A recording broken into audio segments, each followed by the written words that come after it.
నమస్తే ఫ్రెండ్స్, నేను మెరబెల్లి Rajinikanth, political analyst. Telangana రాష్ట్రంలో మున్సిపల్ ఎలక్షన్స్ ముగిశాయి. మరి ఎగ్జిట్ పోల్స్ ప్రకారంగా ఎవరు గెలవబోతున్నారు? కాంగ్రెస్ గెలిచే సీట్లన్నీ, బీఆర్ఎస్ గెలిచే సీట్లన్నీ, అటు బీజేపీ సింగిల్ డిజిట్ దాటే పరిస్థితి ఉందా లేదా?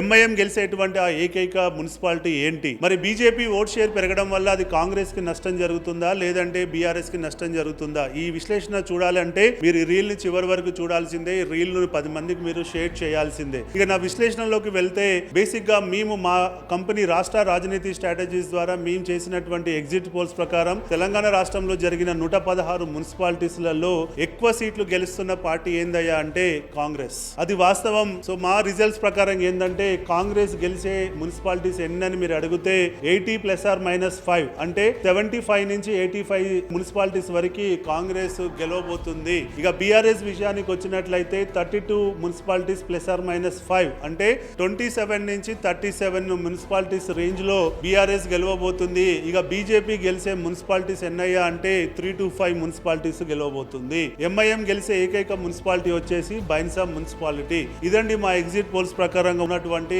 రిజల్ట్స్. అంటే మీరు అడగొచ్చు, ఎందుకు బీఆర్ఎస్ కి ఎక్కువ సీట్లు రావడం లేదు, ఎందుకు కాంగ్రెస్ అన్ని అంటే 80 ± 5 అని ఇచ్చారని మీరు అడగొచ్చు. ఇక్కడ మా డేటా అనాలిసిస్ ప్రకారంగా మేము చూస్తే మాకు అర్థమవుతుంది ఏంటంటే, బీజేపీ ఓట్ షేర్ పెరిగినా కొద్దీ బీఆర్ఎస్ ఓట్ షేర్ తగ్గుతుంది. తద్వారా కాంగ్రెస్ కున్నటువంటి కంఫర్టబుల్ ఓట్ షేర్ తో అది గెలుస్తుంది అన్నది వాస్తవం. అంటే కాంగ్రెస్ కున్న 40 to 45% ఓట్ షేర్ అలానే ఇంటాక్ట్ లో ఉంది. మిగతా 55 to 60% ఓట్ షేర్ లో బీజేపీ పెరిగిన కొద్దీ బీఆర్ఎస్ ఓటు తగ్గి యాంటీ ఇన్కంబెన్సీ ఓటు చీలడం వల్ల, ఇద్దరు పార్టీలు షేర్ చేసుకోవడం వల్ల బీఆర్ఎస్ కి నష్టం జరుగుతుంది. బీఆర్ఎస్ గెలిచే పరిస్థితి ఉన్నా కానీ బీజేపీ కొట్టేటువంటి దెబ్బకి బీఆర్ఎస్ గెలవకుండా పోతుంది అన్నది ఇక్కడ ఉన్నటువంటి విశ్లేషణ.